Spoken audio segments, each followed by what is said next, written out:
Bonjour, Pierre Surjoux, avocat, une vidéo sur la garantie des vices cachés pour expliquer le fonctionnement, parce que souvent il y a des incompréhensions.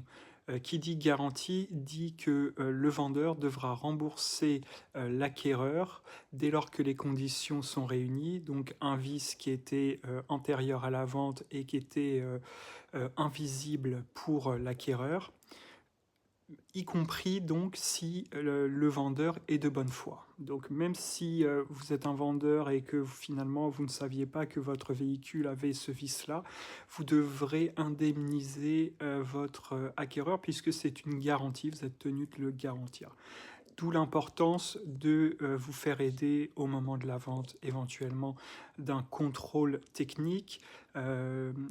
Au-delà du fait que c'est une obligation, cela va vous permettre de vous retourner ou d'appeler en garantie le centre technique qui ne vous aura pas forcément averti sur le vice dont est affecté votre véhicule. Et donc vous aurez la possibilité de lui demander de vous garantir des condamnations qui pourraient être mises à votre charge.